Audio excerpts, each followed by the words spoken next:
Salut tout le monde, c'est Dario en mode cyber Japon et aujourd'hui nous sommes, comme le titre de la vidéo l'indique, devant un Pokémon Center, puisque oui, je vais vous présenter les 4 plus gros Pokémon Center du Japon et on est dans le premier Pokémon Center avec ce magnifique Rayquaza que tu peux voir. Pokémon Center qui a ouvert en juillet 2016, celui de Sky Sully. Sky Sully qui est normalement illuminé, donc là on le voit pas très bien parce qu'il fait pas assez nu, mais qui est illuminé par des LED. Et en ce moment, vu que c'est Noël, ils installent en général pour une courte période des patinoires devant les endroits vachement principaux de Tokyo. Et comme tu peux le voir dans ce Pokémon Center, il y a énormément de peluches, hein, bien entendu, parce que des peluches ils en font dans tous les sens. Tu as aussi tout ce qui est accessoires, des tasses, des petites boîtes en métal de décoration. Tu as aussi des petits tableaux de ce genre là, tu vois, que tu accroches comme ça, un peu en relief. Donc tu as vraiment tout.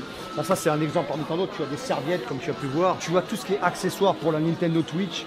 Tu as tout ce qui est accessoires par exemple pour la Nintendo Switch ici. Une cover avec Pikachu et quelques éclairs, mais tu en as plein avec des designs différents. Ici tu as tous les jeux, hein, donc Pokémon et jeux Nintendo Switch, en japonais bien sûr, puisque nous sommes au Japon. Après les jeux Switch, tout de suite on revient sur énormément de peluches. En japonais, lui, s'appelle Kamex. Tu as le petit polygone. Ça c'est toi H24 en fait. Yukihami ou moi le matin quand je me lève. Attends, au moment où j'allais dire, attends, je vais pas faire toutes les peluches parce que sinon on va jamais finir la vidéo. Il commence à me faire une peluche par peluche. Toi c'est toi, ça c'est toi quand tu vis, ça c'est toi quand tu ça c'est toi quand tu manges, ça c'est toi quand tu dors, ça c'est toi. C'est bon Joe. Viens, on fait des Pokémon Center. Et là ici tu as vraiment ces petites figurines qui sont vraiment stylées. Tu les mets sur ton bureau ou sur ton stagio, je sais pas comment on dit en français. Le Pikachu en dessous d'un bonsaï japonais parce que c'est vraiment, là ça c'est la catégorie, en fait c'est la collection bonsaï et je les trouve vraiment bien parce qu'ils sont très nipponisés. Et un truc comme ça, bah, ça coûte 930 yens, donc je pense environ 5 € le délire. Mais je vais pas tout vous montrer dans ce magasin ce qu'il y a, puisque maintenant la suite des objets marketing, de tout ce qu'il y a pour Pokémon, je vais vous montrer dans le deuxième magasin Pokémon Center dans lequel on va aller maintenant. Et là, bim, on est dans un autre Pokémon Center, celui de Tokyo, Nihonbashi, Tokyo DX. Alors celui-ci est un peu plus pimpé que celui qu'on vient de voir à Sky Sully et on va continuer la présentation des accessoires mais via ce magasin cette fois-ci. Kabigon, Snorlax en anglais, en japonais il s'appelle Kabigon, avec une ambiance un peu plus moderne que le magasin qu'on a vu de tout à l'heure. Tu peux sentir ici qu'il y a quand même un décor plus large, il est plus récent. Tu as des illustrations avec en gros le Pokémon Center Tokyo DX qui fait très moderne. J'aime beaucoup ici le design. Sur les épaules de Kabigon, tu as Mew et Pikachu bien entendu. Quand on arrive à l'entrée du magasin, tu as ces petits écrans holographiques qui sont stylés avec les jeux vidéo, les anciens jeux, tu as tout un peu l'historique de Pokémon, donc c'est assez muséum type, ce que j'aime beaucoup, ça fait vraiment stylé. Tu peux voir quelques petits combats assez intéressants. Et aussi côté historique, puisqu'on est dans un espèce de petit muséum, tu as les premières versions de jeux vidéo qui étaient à l'époque de la Game Boy. Game Boy ici, le rouge et le bleu, avec Kamex et à quoi ressemblait le jeu à l'époque. Donc c'est vraiment tout l'historique des jeux Pokémon. En 1995-96, tu avais la version Game Boy et au fur et à mesure du temps, on peut commencer à percevoir ensuite Game Boy Color, donc avec la version en couleur. À savoir que cette version-là, la version bleue avec Kamex, était vendue à l'époque, certaines, pas toutes, étaient vendues aussi dans les Sunkus, Sunkus qui est un ancien combini japonais. Et dans cette version vendue au combini, eh bien, elle était assez rare, ce qui fait que maintenant, elle est ultra recherchée par les collectionneurs. C'est aussi valable, par exemple, pour certaines cartes Pokémon qui sont vendues que au combini et qui deviennent après très très chères. On a une Lillier qui est donc une trainer, une dresseuse, qui était vendue en promo carte que dans les combini et qui vaut maintenant environ 1 500 000 yens. On continue avec l'évolution des jeux vidéo Pokémon. Tu as vraiment tout ici. Alors, je ne vais pas tous les énumérer parce que là, on va aller dans le magasin, mais tu as ensuite Nintendo DS. Enfin, tu as vraiment tout ce qui s'est fait jusqu'à présent et tu as quelques exemples en moniteur. C'est vraiment stylé comme déco. Je pense que des personnes comme par exemple David Lafarge ou d'autres fans de Pokémon aimeraient avoir une déco de ce genre là dans leur studio. Il n'y a pas tout, hein. Par contre il y avait aussi d'autres jeux sur Nintendo 64 aussi. Une partie que j'adore et j'imagine qu'ici on a des cartes d'une valeur incroyable pour certaines. Une collection énorme des cartes Pikachu et franchement ça fait rêver. Je peux te dire que ces deux là, putain, il y a de la carte de ouf, hein. Il y a de la carte de ouf. putain de... Ouais, c'est une dinguerie. Il y a des cartes de malade. On reprend ce qu'on avait vu tout à l'heure dans le premier magasin, donc ce qu'il y a à peu près dans tous les Pokémon Center. Tu peux voir que tu as aussi des jaquettes de ce style-là. Tu as vraiment plusieurs styles de jaquettes. Un petit pull à capuche. Que tu peux voir ici en fait, on a des stylos, on a des petits sacs à dos, c'est pour les enfants, principalement c'est pour les enfants, les magasins Pokémon Center, on est d'accord que c'est pas trop l'endroit où en général tu vas trouver des cartes de collection. Tu as vraiment énormément de figurines, hein, tu en as vraiment beaucoup, tu as les jeux, les jouets, enfin tu as tout ce qui concerne vraiment, tout ce que tu peux trouver au Japon, eh bien tu l'as dans les Pokémon Center. Ici ils ont toutes les peluches, ce magasin est un peu plus structuré que celui de Sky Solid. Si tu peux remarquer ici, le design de ce meuble donc qui sert à exposer les peluches est en forme Pokéball. Pour pas avoir mal au cul si tu as une chaise en bois, et bien voilà un cushion pour les fessiers. Côté carte, tu peux voir qu'on a en ce moment cette collection ici et tu peux voir qu'il y en a énormément parce que Pokémon Center a fait un effort énorme pour fabriquer énormément de cartes pour qu'il n'y ait plus de rupture de stock. Donc en ce moment, des cartes Pokémon, c'est vrai que c'est un peu plus facile à avoir. Et comme tu peux voir, ils renflouent les stocks. Mais ne crois pas trouver du Eve Heroes au Pokémon Center. D'ailleurs, je vais demander au mec juste pour savoir. C'est ma chaise. Eve Heroes Eve Heroes もう品切れです。売り切れソールドアウトです。ごめんなさい。ありがとうございます。À la caisse, tu as encore des Pokémon. Pikachu en mode Samouraï des Gozari. Et ici, je viens de voir à l'instant qu'ils ont un Pokémon Trading Card Illustration Contents 2022. Donc, à mon avis, c'est un concours de dessinateurs. Et je ne sais pas ce que tu as à la carte, mais ah oui, bah, le premier mec gagne 5000 $, le deuxième 3000 $, et ensuite 1000 $, et ensuite 500 $ pour les 15 premiers. Et pour finir, alors hélas, on va pas y aller aujourd'hui, mais si vous voulez que j'aille un de ces quatre, faites-le moi savoir en commentaire et bombardez de likes. Il y a aussi le Pokémon Café.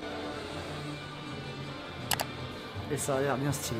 Et on arrive cette fois-ci à Ikebukuro Sunshine. Et à cet étage, tu as ici déjà pour commencer un Pikachu Suite, donc un café Pikachu. Et avant d'arriver au Pokémon Center qui est derrière, tu as quand même des petites décorations concernant les Pokémon, même si on n'est pas encore officiellement dans le Pokémon Center. Normalement, quand c'est le week-end, tu as une queue de fou. Alors on est sur la fin, on est sur la fermeture, il est 19h30, ça ferme à 20h, donc il n'y a plus personne. Et en plus, on est en semaine. Il y a ici des illustrations. Et cette fois-ci, à l'entrée, tu as les, comme on dit en japonais, Lucky, qui ressemblent vachement à...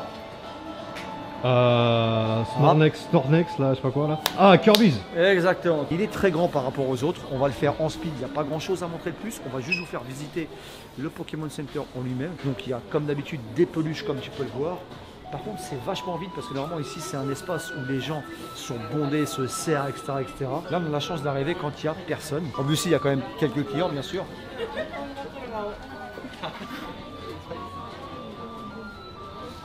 Et on est, comme toujours, dans le rayon peluche. Donc au niveau des objets mis en vente dans les Pokémon Center, c'est pareil dans tous les Pokémon. C'est juste en fait ce que je vous montre dans cette vidéo et vous allez voir, le dernier est incroyable. Les ambiances différentes d'un Pokémon Center à un autre. Là, je vais vous le montrer rapidement celui-ci, sachant qu'il y a comme d'habitude le rayon carte, les rayons pour tout ce qui est bento, etc., etc. Comme toujours, les peluches, les parapluies, les figurines, les tapis de jeu. Tu as vraiment tout comme dans les deux autres qu'on a vus jusqu'avant.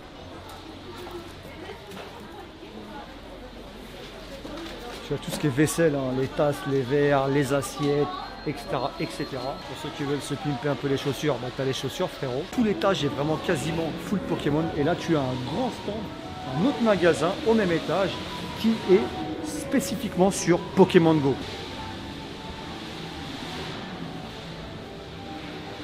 Donc avec des espèces de sculptures avec les dresseurs, donc les trainers en japonais, avec leur Pokéball dans la main. Il n'y a pas grand chose, hein. Je pense que c'est juste de la déco pour la culture Pokémon. Nouvelle tenue devant le plus pimpé de tous les Pokémon Center, donc je voulais le faire pour la fin. Celui de Shibuya, Pokémon Center Shibuya, avec à l'entrée direct, ça annonce la couleur, un Mew qui bouge en mode en mode boue, Majin Buu un peu, ça me fait penser. Avec ici tout le système de bulles, tu sais, il est dans une espèce de liquide. C'est une dingue. La déco elle est stylée, vraiment cyberpunkée, t'es dans un laboratoire. Ici, ils t'ont mis un écran avec les petits sons qui font vraiment. Ça c'est une dinguerie. L'ambiance quand t'arrives dans celui-ci. Tiens, regarde, regarde, regarde.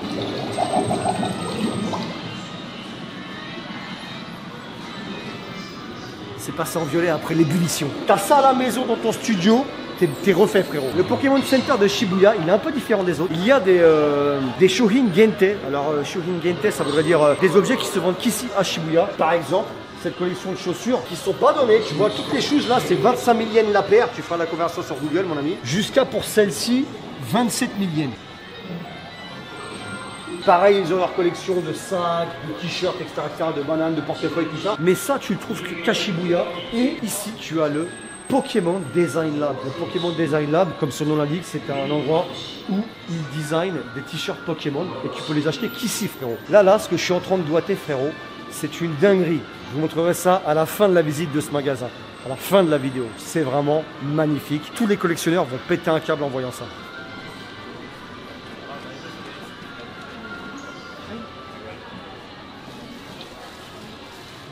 Nous y voici, frérot. Le Pokémon Center que je préfère, celui de Shibuya. Et alors, celui-ci est un peu petit. Il y a les mêmes objets quasiment que les autres, mais on a, comme tu peux voir ici, par exemple, ce genre de goodies, ce genre de peluche spécial Shibuya. Donc, c'est un Pikachu Shibuya qui coûte quand même son petit 1980 yens. Donc, tu fais la conversion pareil, mais qui est assez modernisé dans l'ambiance un peu de design, collaboration avec tel ou tel designer que je ne sais pas, que je ne connais pas, je ne peux pas te dire. Mais bon, je ne vais pas vous remontrer tous les objets parce qu'on les a déjà vus dans les autres. Je vais vous montrer que ceux qui sont spécial Shibuya et un peu à quoi ressemble ce magasin de Shibuya. Donc tu peux voir, le décor est vraiment très stylisé. J'aime beaucoup l'ambiance ici. Et on va rentrer encore une fois dans un rayon spécial. Donc voilà, ici on est dans un endroit où tu peux avoir des objets spéciaux que tu n'as pas ailleurs. Par exemple, tu peux avoir ce genre de t-shirt Pikachu, tu vois. Les coques de téléphone, I guess iPhone XS ou X Pikachu. Comme je l'ai dit tout à l'heure, mais maintenant on les voit de plus près, donc des t-shirts vraiment qui sont faits à Shibuya, hein. C'est écrit Shibuya, Pokémon, Pikachu pour celui-ci, tu vois. Donc vraiment les collectionneurs qui veulent s'habiller en Pokémon, les Gente, exclusif, ouais, exclusif, voilà. Eh bien c'est ici que ça se passe. Pareil pour leurs sacs, etc., etc. Alors faut savoir qu'à la différence d'ici et des autres qu'on a vus, on va dire qu'ils ont fait du merchandising, des objets qui sont un peu plus pour les adolescents, les adultes, même que les adultes peuvent avoir aussi, que dans les autres par exemple où c'est vachement pour les enfants. Filmez-moi ici. Toi, vas-y, mets-toi là.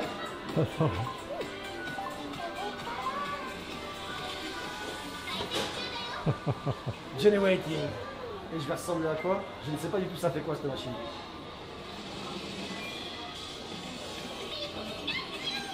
Il m'a dit c'est printé, il m'a dit. On va voir ce que ça donne. Voilà aussi ce que tu as ici. Je ne sais pas du tout ce que c'est. Je me suis mis à l'improviste. Qu'est-ce que Pikachu va vouloir me dire? Fais des putains d'ouvertures de booster. Oui, en ce moment, j'ai pas le temps, mais je vais en faire, t'inquiète pas. Le compteur, là, je sais pas si c'est nécessaire. On est en vidéo YouTube, je vais faire coupage au montage direct. Par contre, la classe à Dallas, hein. Franchement, la qualité, attends, vas-y, fais voir. Le petit style est là. Ah merde. Chose promise, chose due, pour la fin, le meilleur, c'est ici. Mon pote, les collectionneurs, les fans de Pokémon vont péter un câble, regardez-moi ça. Vous avez ici une collection spéciale disponible qu'à Shibuya, sauf si vous achetez sur internet, chez les revendeurs, etc. Mais tout vient d'ici, sachez-le, c'est la collaboration Pokémon Swarovski avec un Pikachu entièrement en cristal Swarovski et les Pokéballs aussi entièrement en cristal Swarovski qui coûte, alors là pour le coup, les Pokéballs c'est environ 80 000 yens, le Pikachu lui est environ à 330 000 yens et ici les covers pour les téléphones, c'est surtout pour iPhone apparemment, sont environ à 30 000 yens pour celle avec le plus de cristaux. Et je t'avoue que je me verrais bien rajouter une petite pièce de cette collection dans mon studio, que vous verrez d'ailleurs bientôt sur la chaîne, vous allez kiffer. Et bien voilà, c'est terminé pour cette vidéo présentation de quelques Pokémon Center à Tokyo. Sachez qu'il y en a plus, il y en a à Kyoto, il y en a même encore plus à Tokyo. Mais tu t'en doutes, je pouvais pas tout faire, donc je voulais juste vous montrer un peu à quoi ressemblaient des Pokémon Center ici. En tout cas, si tu as aimé cette vidéo, je te compte sur toi pour un max de likes, de t'abonner à ma chaîne YouTube et d'appuyer sur la cloche de notification pour ne louper aucune vidéo. Allez, ciao.